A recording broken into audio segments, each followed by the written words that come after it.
Well, hey, Jeff, thank you so much for being willing to do this interview. And why don't we just start off with you just telling us a little bit about who you are and what you do? Doug, great to be with you, and looking forward to seeing you soon up at Pittsburgh. But I'm currently lead pastor, but one of the things I've learned is you check more than one career box. So I love talking to entrepreneurs and business leaders. In fact, this morning I was with 200 business leaders in Athens, Georgia, talking to them about how to grow their business. And so I'm a preacher's kid, but I promised myself I would never ever work at a church. So here I am. I've been working at a church for 16 years now. So never say never.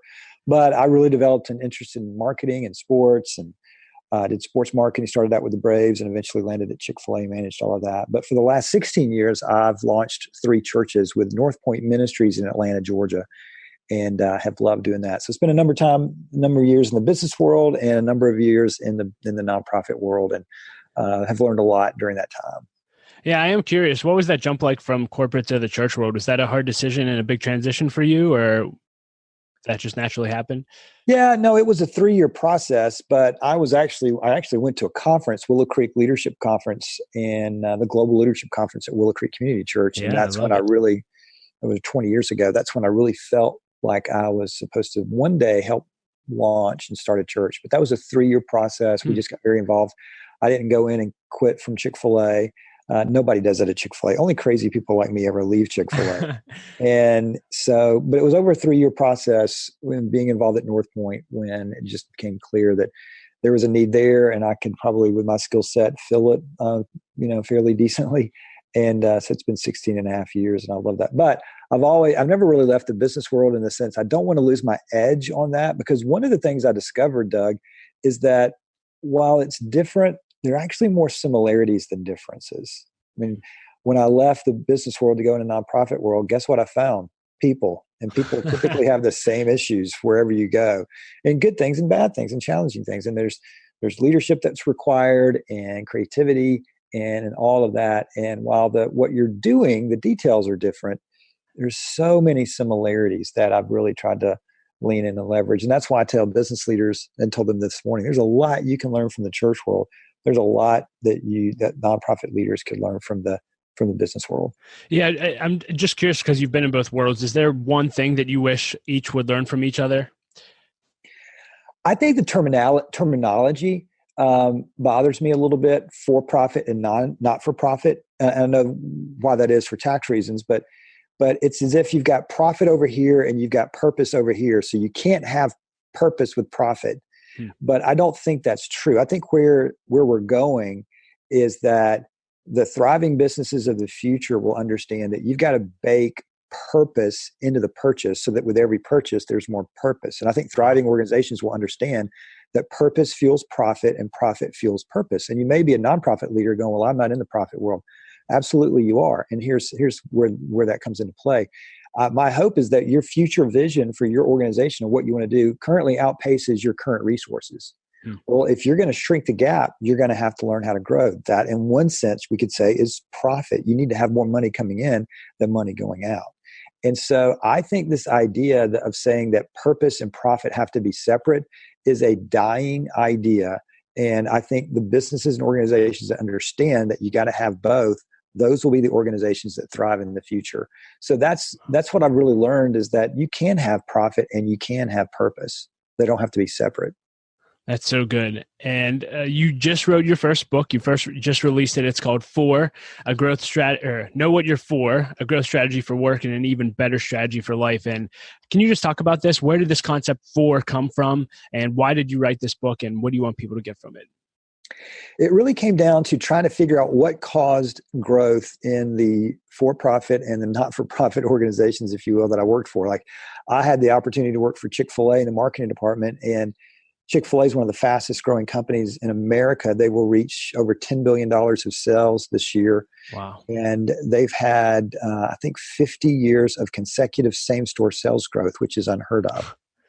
But then I come over to North Point Ministries, and it's one of the largest and fastest growing churches in the country as well. So I thought that was just kind of a blessing, which it is, Doug. But I think as I began to think about this over time, I realized it was a stewardship opportunity. For example, I've been on the front row of these two organizations, and I feel like I owe it to the rest of you to go, hey, here's what I learned. Hmm. And so I began to ask myself, what caused these organizations to grow? And there's a lot of factors, right? I mean, there's a lot of factors that determine growth. But if you were to say, Jeff, you could only put it, in a few words, I would say it comes down to two questions. And this is what the book really focuses on. In the book, question number one, and these are questions that, again, cause a business or church or nonprofit to grow. Question number one is, what do you want to be known for? You can't be known for everything, but you do need to be known for something. So what's your unique niche? What's your unique offering to the world? What do you want to be known for? And then the second question is, what are you known for? And that's the customer's reflection back to us about what they have experienced with question number one. But when the answers to those two questions match, when what you want to be known for is what you are known for, then you harness the greatest form of advertising the world has ever seen. That's positive word of mouth advertising, because customers experience your unique vision and share it with their customers. Because a business is no longer what it tells customers it is. A business is what customers tell other customers it is. That's where the game is going. And the same is true for a church or for a nonprofit. So the goal of any organization or leadership team, Doug, should be to shrink the gap between those two questions, because there is a gap. In any organization, there is a gap. But we've got to close that gap so that customers can experience this unique vision and product or company and then pass it along. And healthy growth comes not through investors. The most healthy form of growth comes through customers. And so in the book, I try to unpack, how do you do that? How do you create positive word of mouth advertising? And it's really shrinking the gap between those two questions. I am curious on the first question. So what are we known for? I think a lot of leaders listening or organizations would say, oh, well, we know that.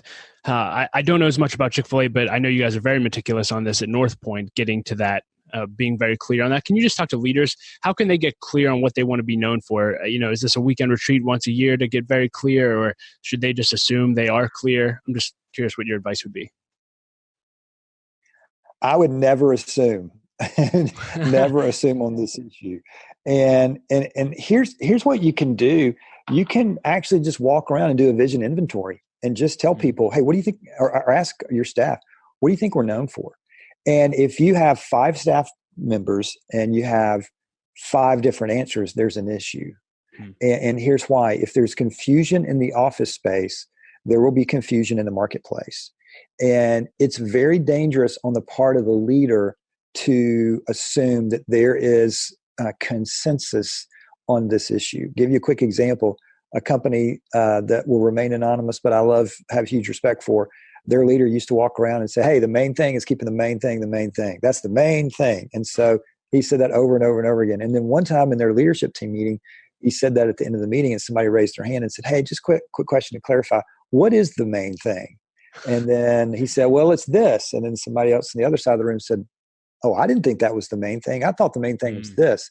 So when there's assumption on this, and I can understand this because we're all probably a little insecure or defensive when it comes to stuff like this. But I would say, no, push through that and just start taking a vision inventory. There's actually a free resource in the book that's a research document that readers can leverage and implement to try to get to this. But I would not assume that everybody knows what we're here to do. That's usually rare air when it comes to that. Yeah. Can you talk about just vision casting for a second? I know you talk about this often. It's funny, I recently took on a leadership role in the last year, and I've realized, you always hear the vision leaks and you need to repeat it over and over again. Like, I didn't realize how much that was true and how much you have to say it over and over and over again. Can you what's your encouragement to leaders on sharing the vision over and over again? And do you have any systems that you incorporate where maybe it's every meeting you're sharing vision? I'm just curious. Yeah, actually, I gave all of our staff a little sticker for their laptops that says, what have I done for Gwinnett today? Our church is called Gwinnett Church. And I got that from David Salyers, who is my boss at Chick-fil-A. He would ask restaurant operators this question: what did you do today to build your business? It's a fantastic question. And many times we would sit down with restaurant operators, and they would say, well, last week I did this, and next month I'm going to do this. And David would say, hey, that's great. That's awesome. But that wasn't actually the question. The question was, what did you do today to build your business? Because it really is a daily effort. And I think the same is true for vision. So the question I ask myself is, what did I do to cast vision today for our organization? And I have to let that word today really bother me. And there's a variety of different ways to do that. But for me, I think the convicting part of this for me, we have a lot more Chick-fil-A restaurants in Atlanta than you do up where you are. But anytime you go into a Chick-fil-A and say, thank you, the team member is supposed to say, my pleasure instead of you're welcome. And I remember when that happened. I was at the Chick-fil-A convention. I was working at Chick-fil-A when Truett Cathy, the founder of Chick-fil-A, said, hey, I want us and our teams to say my pleasure, because I was at a Ritz-Carlton one day and they said it. And I thought, that's really nice. We should do that in our stores. So he had all of us stand up. He said, thank you. We all said my pleasure. We got it. And then the convention ends. Truett goes back. Eventually he goes into a restaurant, says thank you. And the team member says, you're welcome. And he didn't get mad. He didn't get fired. He didn't fire anybody. He just said it over and over and over again. And there are videos of him saying this over and over again for about 10 years, just saying it over and over and over again. So anytime I go into a Chick-fil-A, Doug, and I say thank you and I hear my pleasure, the question I ask is, am I staying on message as much as Truett did for this moment to happen? Wow. And usually the answer is no. I got to ratchet it up some more, because I think as leaders, we kind of get tired sometimes. We've said this a million times. Do we really need to say it over and over again? But when you have a compelling, sticky phrase that is at the heart of what you do, it's a gift. And that's hard work, first of all, to come up with the right language. But once you have the right language, you got to repeat it, because vision, rarely repeated, is quickly forgotten. And so that's vision casting. And then you talk a lot about vision carriers and enabling the leaders around you and your team to be vision carriers. What are some ways that leaders can not only cast vision consistently, but also get people to take that vision and carry it everywhere they go? Well, that's the really great thing about those two questions, is that once people experience your vision, if you've got a compelling one and you're what you're doing is unique, then they're going to tell others about you, and they become vision carriers. And as they carry that vision, they're casting that vision, which is so compelling. I feel like a lot of organizations are missing this opportunity as it relates to social media. Most organizations don't do social media. They do digital media. Basically, it's just a digital brochure. Wow. But if you break through what I call the invisible barrier and actually talk to customers on their platform and in their worlds, it's, especially the larger you are, it's shocking that a large company would actually have a one-on-one conversation in a proactive way with customers in social media. And when you do that, they start talking about you. For example, I was sharing this with a friend of mine, and she said, she goes, is this what you're talking about? I'm a big Starbucks fan. So the other day I took a picture of my Starbucks coffee and I put it on Instagram and tagged Starbucks, and Starbucks commented back to me and said how much they were grateful that I was a customer. And she said, I couldn't believe it. Gigantic Starbucks actually noticed me. So I took a screenshot of it and sent it to all my friends. And I said, that's exactly what I'm talking about, because here's why. When's the last Starbucks Instagram post that you took a screenshot of and sent to your friends? And she said, I've never done that before. And I said, exactly. So they got real personal with you. And then the more personable, the more remarkable. And she became a vision carrier at that point, saying, hey, look at what Starbucks did for me. And that's competing on purpose. That's not competing on price. And so trying to create those vision carriers, and I'll talk a lot about that in the book, but creating those kind of vision casting moments where people go, wow, you noticed me. And I love what my pastor, Andy Stanley, says, do for one what you wish you could do for everyone. You can't do this for everyone. Starbucks can't comment on everyone's social media post, but they can comment on some, and they don't talk themselves out of the fact that they can't comment on every post to prevent them from commenting on some posts. But it's not just one post. It's this person telling me, and now I'm telling you, and we're going to tell your listeners. And that one click of a button, Starbucks is getting a huge return on investment. So for leaders listening that own organizations, this is a great way to be for your customers, right? And so I'm just curious, you talk about this in the book. Any other encouragement that you'd have for leaders on being for their customers and engaging in their world? Yes, I think really trying to make sure that your team understands what is your for the customer strategy. I think there's a difference between customer service and customer engagement. Customer service is expected nowadays. Let me just pick on my world. The waffle fries need to be hot. And if they're not hot, we need responding as customer service. But customer engagement is where the game is going, I think. I think proactively engaging with customers and trying to notice them as from one perspective of seeing them as the hero. For example, I still think this is a great analogy, but for a number of years, businesses have been encouraged to create raving fans. The more raving fans you have of the business, the more the business will grow. I still think that's true. However, I think thriving businesses of the future will understand that it's not enough to be a raving fan, or to create raving fans. You've got to become a raving fan of the customer. Wow. And so how can you do that? How can you cheer on your customer? And one of the ways, I think, a practical way to do that, and this is true in church world as well, but I ask businesses to go and count their last 10 Instagram posts, for example. And typically 9 out of 10, if not 10 out of 10, are about our products. Look how great we are. We're so much better than our competitors. So the full spotlight is on the business, not the customer.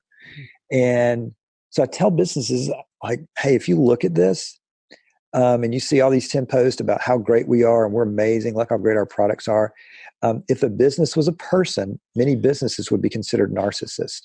And I think narcissism isn't great for business.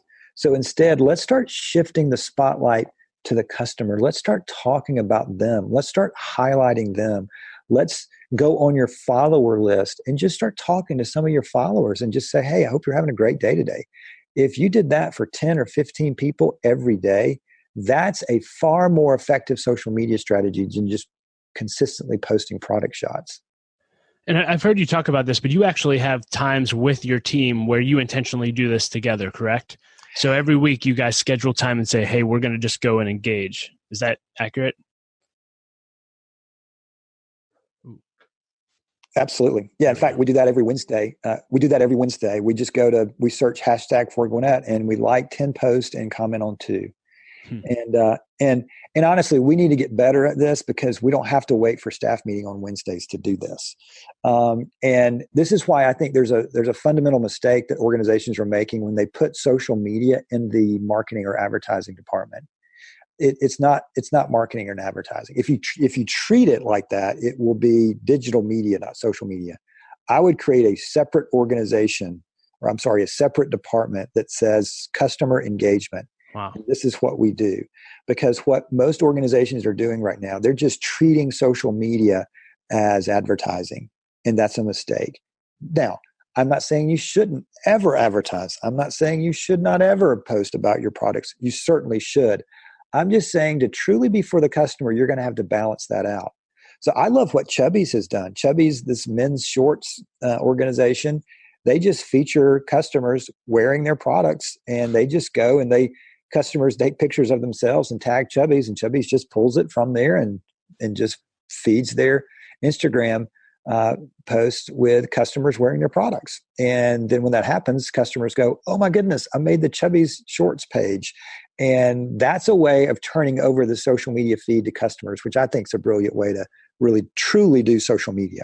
Yeah, and I heard you talk about this recently. I would love to hear you just share briefly on the power of T-shirts. So you guys are really big. You actually have different apparels for different seasons for Gwinnett. Can you talk about the power of T-shirts and why they've been so effective for you?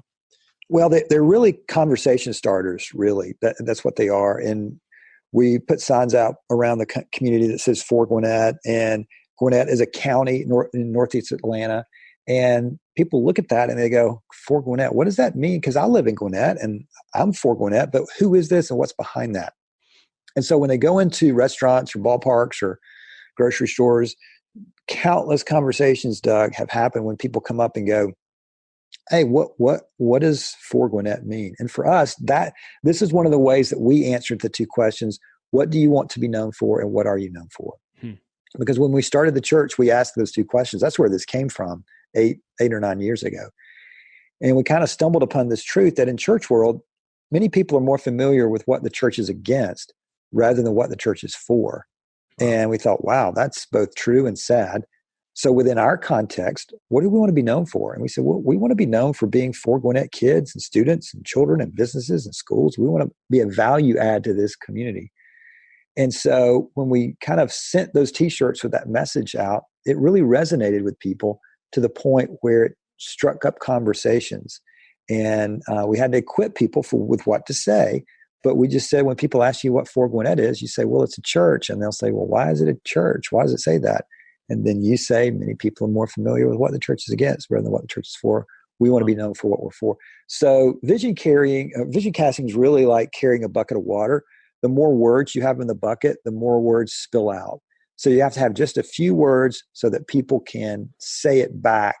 And when you do, and when you create something that customers or attendees can carry forth when people ask them, it's a powerful combination. Because again, the more vision carriers you have, the more vision casters you have. So for me, those are really not just T-shirts. They're conversation starters and vision and potential vision carrying moments. I love it. And, we've been talking about how to be for your customer. And as leaders, we can't just think about the customer. We also have to think about our teams. And I know you talk a lot about this. How can leaders be for their teams? And what are some things they can apply daily? It's so important, Doug, because here's the deal. The customer is eventually treated like the team is treated. That's an unquestioned reality of organizational life.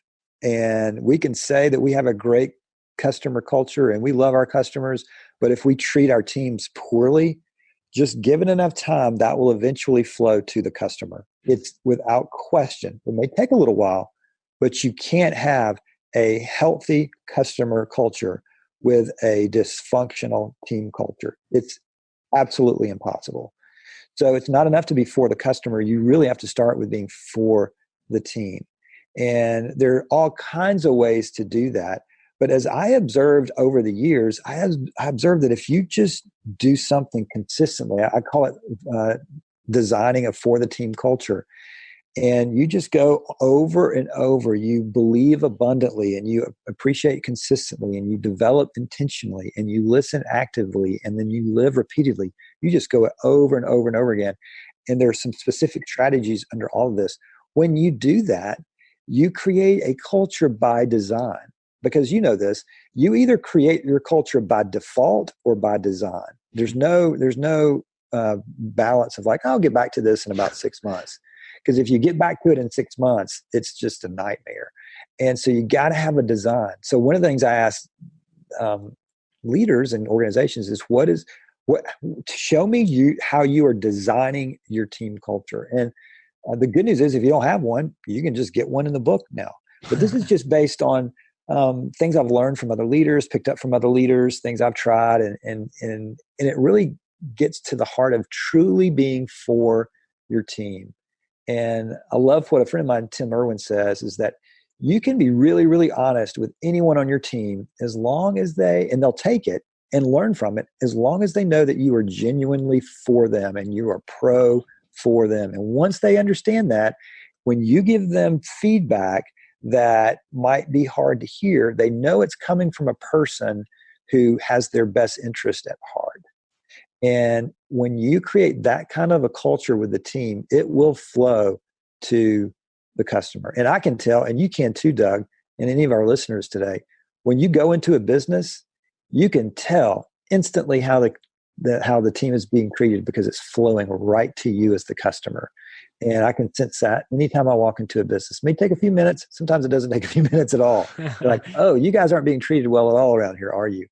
And you just can't separate those two. A customer will eventually be treated like the team is treated.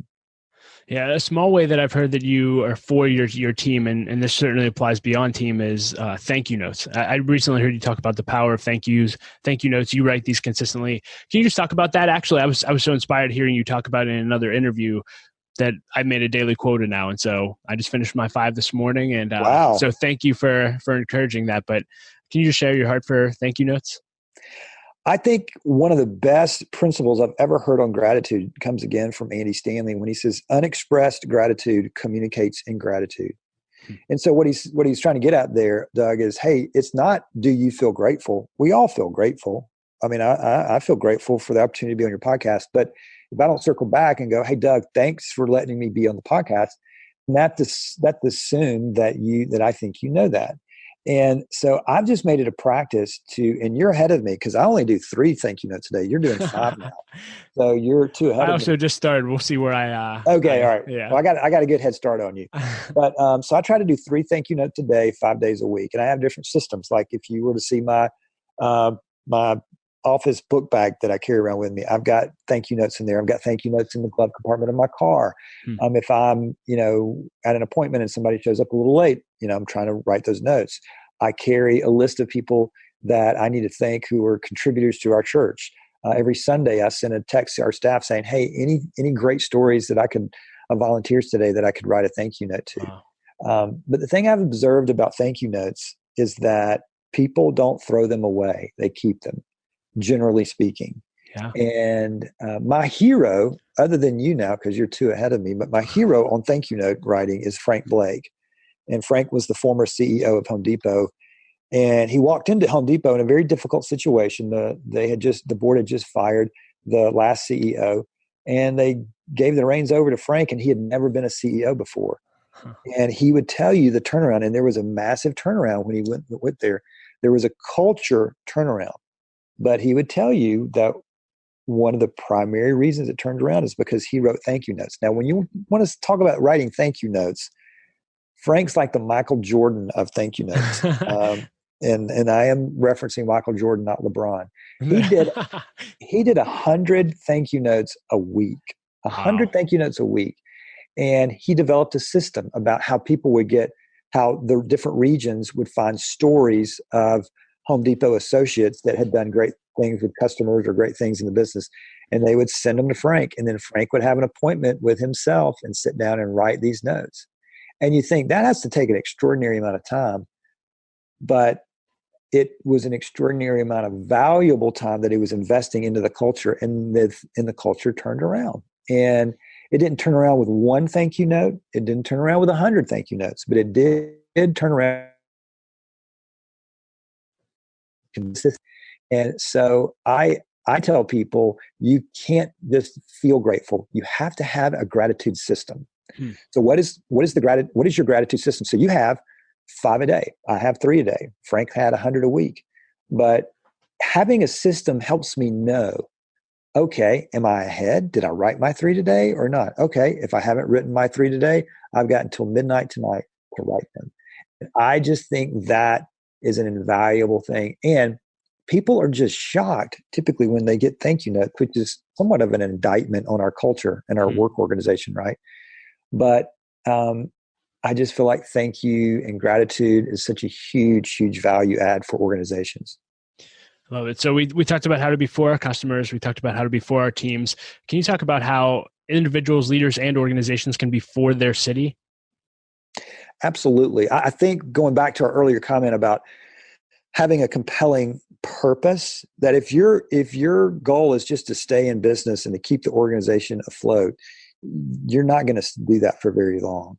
And what we're discovering, especially the younger that we go, is that the younger generation, millennials and even younger, they don't want to do business with organizations that aren't having a wider impact on the world.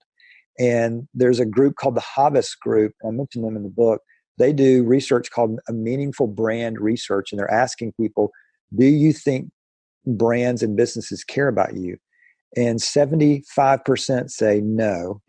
And only 27% think that brands are having a positive impact on the world. So for me, there is a gigantic opportunity for us to be for the community and to do good. And I believe in today's world, doing good is good for business because people are looking for organizations who are making a difference, and they will get behind those organizations. And please understand, we're not talking the nonprofit world exclusively. You can be a for-profit business and have a compelling purpose and vision. It just has to be, authentic and genuine. What do you want to do to help change and improve the world? It has to be more than just about you. And so when I see organizations competing on purpose versus price, that will flow to the bottom line. Because if you compete on price at some point, unless you're Walmart, that's going to be a tough game to play from a margin standpoint. But when you compete on purpose, customers will support you and be happy to pay more if they can support you. And all the research is trending toward that. And so the sooner a business or organization, and obviously as a nonprofit organization, we have an advantage here. That's really all we have to sell, right, is purpose. And this is where I think business leaders can learn from nonprofit leaders to think like a nonprofit. What if all you had was purpose to sell? Could you sell it? And could you lead an organization that's all there was? If you can and can figure that out and have a great product, that's a powerful combination. So I would ask leaders to get with their teams and go, how can we, as I mentioned earlier, how can we bake purpose into every purchase? Wow. Because when that happens, with every purchase, you have more purpose, and you show the community that you are for them. And again, I'll go back to let's stop talking about ourselves too much, and let's start adding value to the community and the people. And I'll give you a real quick example. If for a day, I would love to be the marketing director for AT&T and Verizon and Sprint and others, because I think we all would agree that the Verizon and Sprint guy has commitment issues, right? We can't figure out which one he likes. But it's all about, hey, we're better than them, and we're cheaper than them, and our latest product is better than them. And it's all about the central focus of this is how good we are, and we're better than our competition. That's old school marketing, and it's still working for a little bit, but I'm telling you, every day that goes by, that's becoming less effective. Here's what I would do if I were them. I would say, right now, we're in the midst of the greatest telecommunications change in centuries. One of the things that's happening right now that sociologists are picking up on is that the anxiety and depression level among teenagers is rising at an all-time high. It started in 2012. I'm a parent. If I were AT&T, I would run a massive campaign right now saying, hey, parents, we're going to help you understand how to deal with technology. And here's what we're going to do. And we're going to do this and that and all these programs. And here's what we're going to do. We have coaching and all this. And we want to help you lead your teenager, because we still believe technology is very, very important and a huge gift. But we want to help your teenager leverage it and be introduced to technology in a very helpful way, because we are for you. I'm telling you, if you did that, you wouldn't have to talk about Verizon and Sprint, any of these other guys, because as a parent, if you're helping me with my kid, I will pay a little bit more to support you because you're for me. That's what being for the community is stop looking at yourself and letting the organization be the epicenter of everything, and shift the focus and ask, hey, what problems are people actually having out there? And what can our organization do in a great business way that helps us still make money, but helps us help people? When you think like that, you take your business to a whole different level. And the great thing about this too, Doug, is that when the team understands that's what you're doing, they stop hitting the snooze button, because purpose is waiting for them at work that day. So I just feel like if an organization can understand what is your greater purpose and communicate that in a compelling way, it's really, really important. But it's really easy to assume that nonprofits understand this. But I'm telling you, it's really easy to miss this, even though that's exactly what we're supposed to be doing. So I really think this larger piece of purpose, making the world a better place, it's not just a nice thing to do. It's a fantastic business strategy. And I don't think that's anything to apologize for. I think doing good is good for business. And what I talk about in the book are some specific ways that companies are doing that to leverage and lean into communities to make the world a better place. And speaking of the book, where can people get it? Where can they connect with you and join this whole FOR movement? Yeah, they can just go to jeffhenderson.com, and there's free resources right there. It's the research document that I mentioned is there that they could leverage to help them shrink the gap between those two questions, kind of see where they are. But the book's available at Barnes & Noble, Books A Million, and Amazon, and just search Know What You're For, and they can pick it up there. Great. I'll include links to all of that in the show notes. I am curious.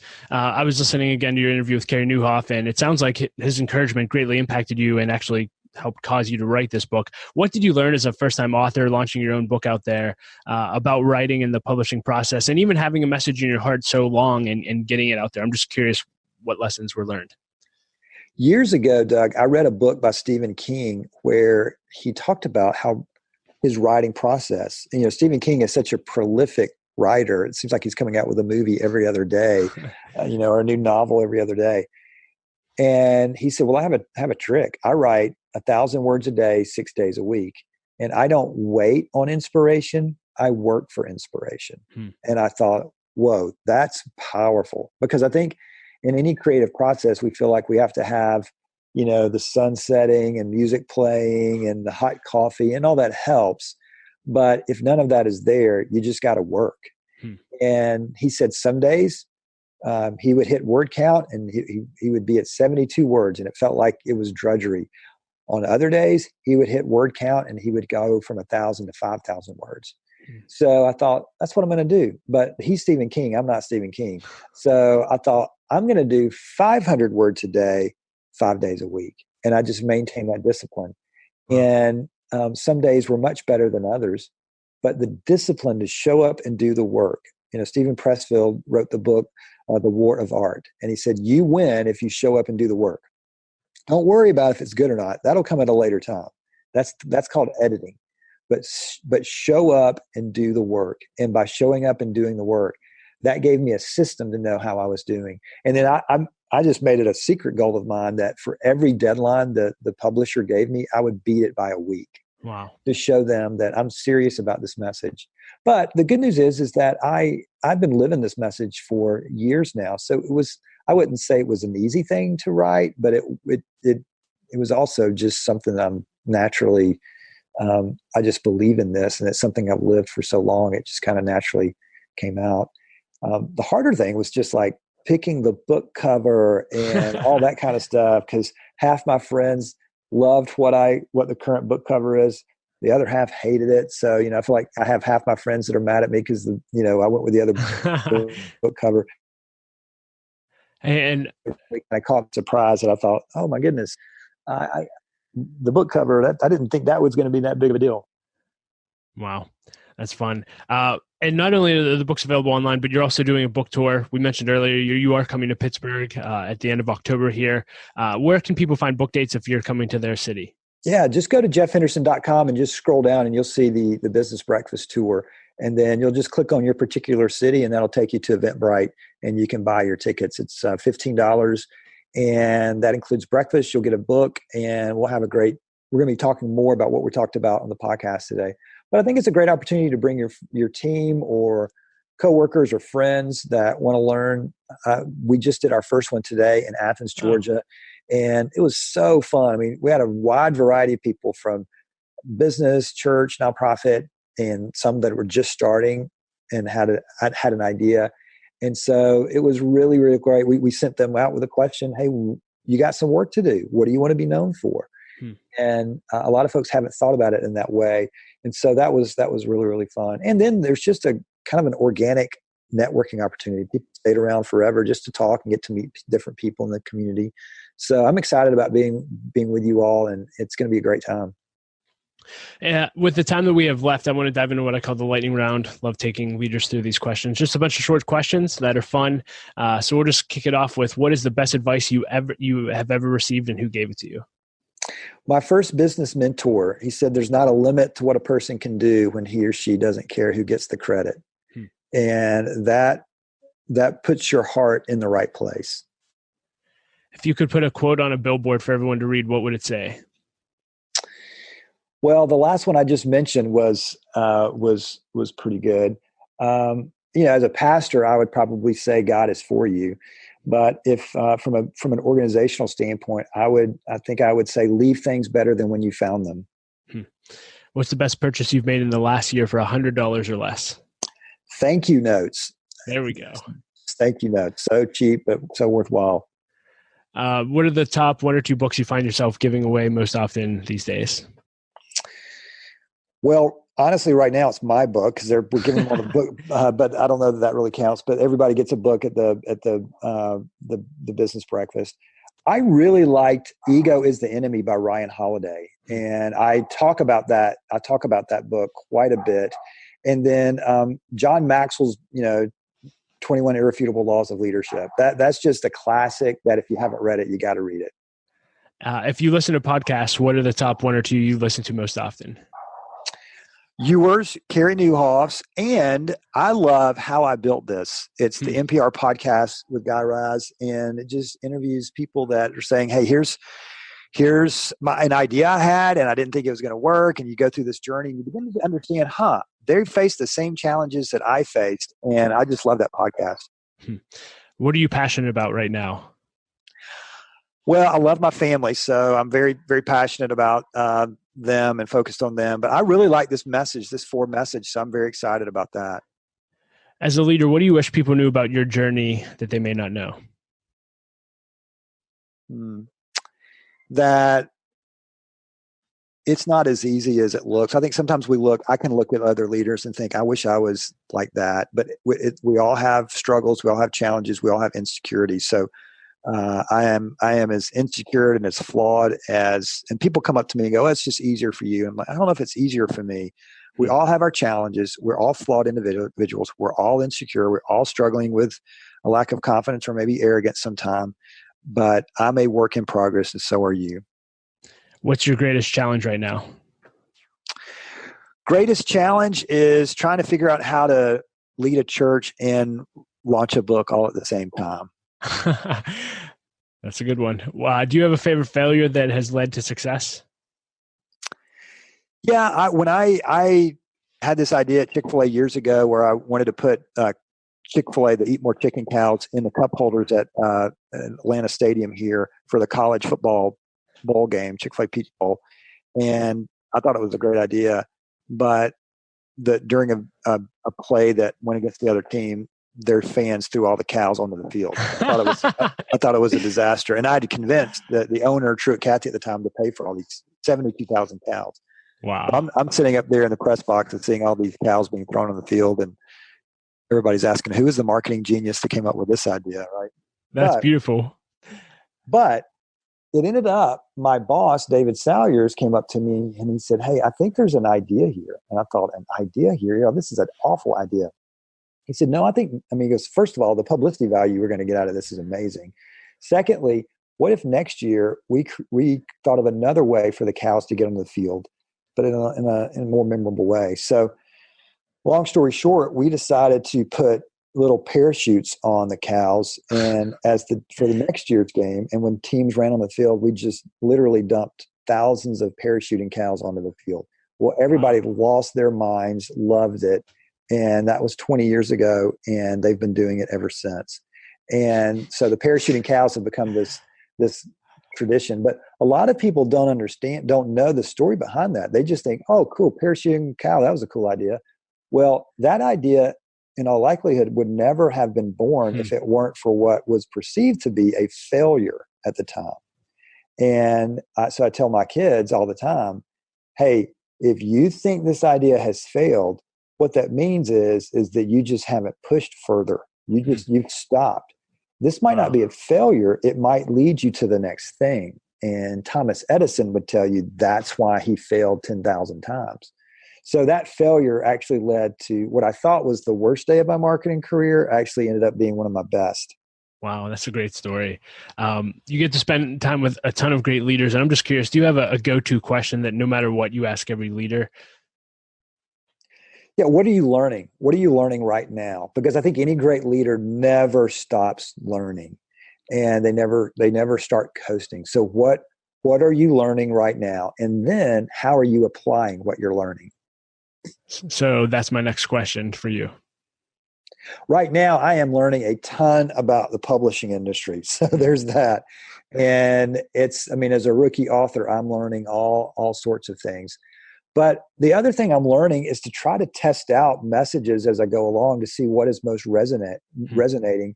So I tested out a little bit of a part of this talk that I'm doing that I'll do in Pittsburgh. And today I got a lot of great feedback on it. Well, I never would have known that if I didn't have the courage to go, hey, I'm going to start the talk this way and see if it resonates with people. So you're going to have courage. But the thing I'm learning is that there is, my hunch has been, and research is playing this out, but my hunch has been in the business world, there is this hope that purpose and profit you can grow both together. And I think sometimes there's skepticism about that and, hey, what's the bottom line? But I think we're starting to see evidence that if you don't do that, it will impact the bottom line in a negative way. So what I'm learning right now is that the purpose and the purchase can go together, as we've been talking about. But yeah, right now it's all about trying to learn the publishing industry. Wow. As a leader, aside from your family, what's the greatest return of investment on your time? Ironically, on me, remaining inspired. And that may seem odd and it may seem a little self-centered, but if, it's the old analogy, if the plane starts going down and the oxygen mask come down, you breathe in first and then put the oxygen mask on the person next to you. I really do think that you and I have to remain healthy. We have to remain inspired, and that doesn't happen by accident. And so running at a sustainable pace, right now I'm not running at a sustainable pace, but I know in a few days I've got a break. And so I've got to be able to have some systems in my life that can allow me to run at a sustainable pace. Because here's what I know. My life moves to a better place when I move at a sustainable pace. And so that's one of the things that I've got to do. I've got to take really, really good care of me. So one of the best things I can do for the people in my life is to take care of me. If you could go back and have coffee with 20-year-old Jeff, what would you tell him? I would say be more confident. Be more confident and don't be afraid when you fail. So that I just feel like, I had a tendency to be a little bit too timid and just go for it and go further, faster. Try things. If it fails, it's okay. Just keep moving. Far easier said than done. But if I could talk to me 20 years ago, I would say, just be more brave. And at the end of your life, I'm curious, what do you want to be remembered for?